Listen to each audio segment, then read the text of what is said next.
धृतराष्ट्र, पांडु और विदुर के लालन पालन का भार भीष्म के ऊपर था। तीनों पुत्र बड़े होने पर विद्या अध्ययन के लिए भेजे गए। धृतराष्ट्र बल विद्या में, पांडु धनुर्विद्या में तथा विदुर धर्म और नीति में निपुण हुए। युवा होने पर धृतराष्ट्र अंधे होने के कारण राज्य के उत्तराधिकारी न बन सके। विदुर दासी पुत्र थे, इसलिए पांडु को ही हस्तिनापुर का राजा घोषित किया गया। भीष्म ने धृतराष्ट्र का विवाह गांधार की राजकुमारी गांधारी से कर दिया। गांधारी को जब झांत हुआ कि उसका पति अंधा है, तो उसने स्वयं अपनी आंखों पर पट्टी बांध ली। उन्हीं दिनों यदुवंशी राजा शूरसेन की पोषित कन्या कुंती जब सयानी हुई, तो पिता ने उसे घर आए हुए महात्माओं के सेवा में लगा दिया। पिता के अतिथिगृह में जितने भी साधु महात्मा, आर्षि मुनि आदि आते, कुंती उनकी सेवा मन लगाकर किया करती थी। एक बार वहां दुर्वासा आर्षि आ पहुंचे। कुंती ने उनकी भी मन लगाकर सेवा की।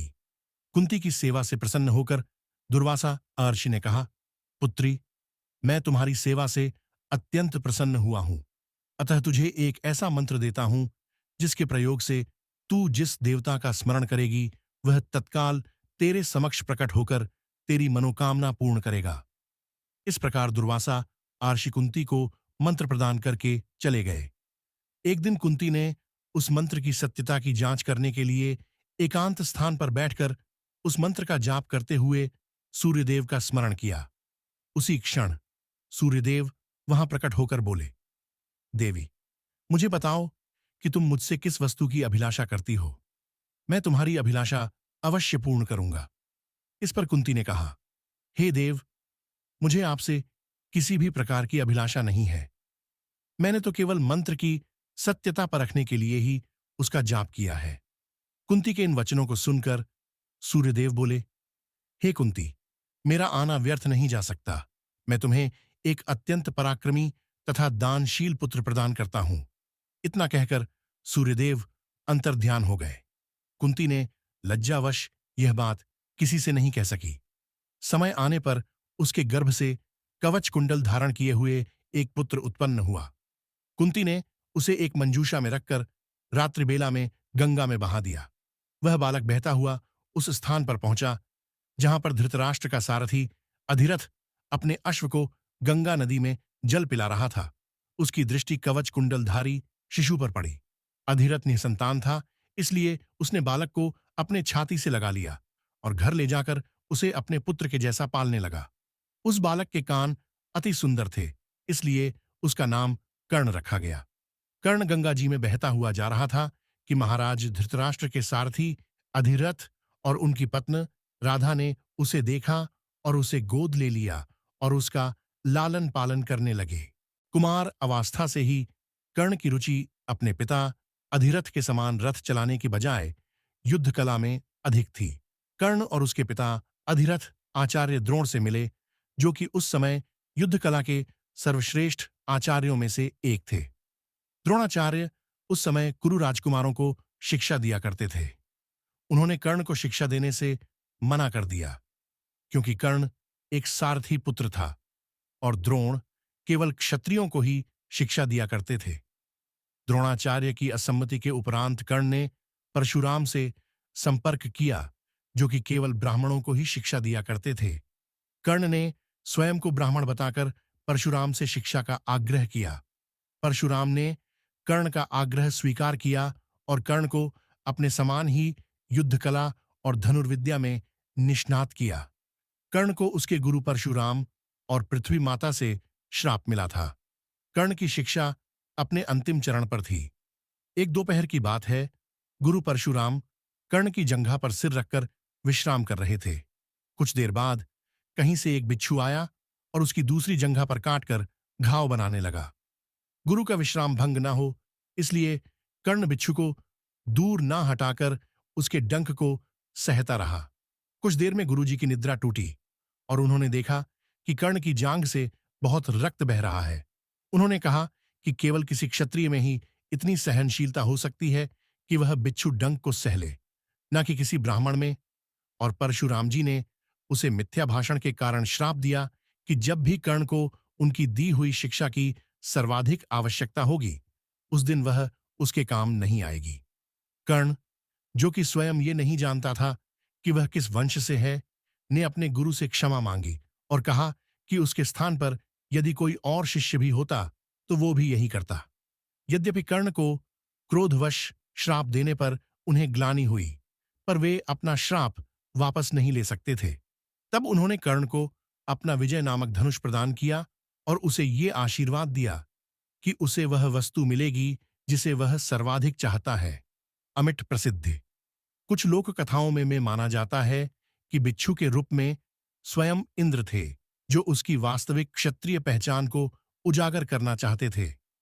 परशुराम जी के आश्रम से जाने के पश्चात कर्ण कुछ समय तक भटकता रहा। इस दौरान वह शब्दभेदी विद्या सीख रहा था। अभ्यास के दौरान उसने एक गाय के बछड़े को कोई वनीय पशु समझ लिया और उस पर शब्दभेदी बाण चला दिया और बछड़ा मारा गया।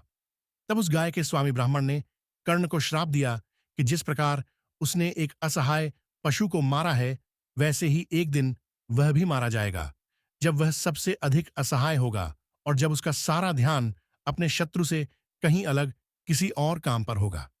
इस प्रकार कर्ण परशुराम का एक अत्यंत परिश्रमी और निपुण शिष्य बना। कर्ण दुर्योधन के आश्रय में रहता था। गुरु द्रोणाचार्य ने अपने शिष्यों की शिक्षा पूरी होने पर हस्तिनापुर में एक रंगभूमि का आयोजन करवाया। रंगभूमि में अर्जुन विशेष धनुर्विद्या युक्त शिष्य प्रमाणित हुआ। तभी कर्ण रंगभूमि में आया और अर्जुन द्वारा किए गए कर्तव्यों को पार करके उसे द्वंद्व युद्ध के लिए ललकारा। कब कृपाचार्य ने कर्ण के द्वंद्व युद्ध को अस्वीकृत कर दिया और उससे वंश और साम्राज्य के विषय में पूछा, क्योंकि द्वंद्व युद्ध के नियमों के अनुसार केवल एक राजकुमार ही अर्जुन को, जो हस्तिनापुर का राजकुमार था, द्वंद्व युद्ध के लिए ललकार सकता था।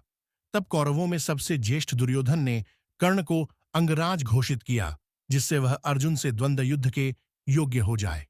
जब कर्ण ने दुर्योधन से पूछा कि वह उससे इसके बदले में क्या चाहता है, तब दुर्योधन ने कहा कि वह केवल ये चाहता है कि कर्ण उसका मित्र बन जाए।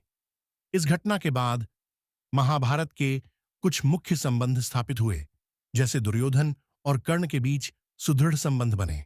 कर्ण और अर्जुन के बीच तीव्र प्रतिद्वंद्विता और पांडवों तथा कर्ण के बीच वैमनस्य।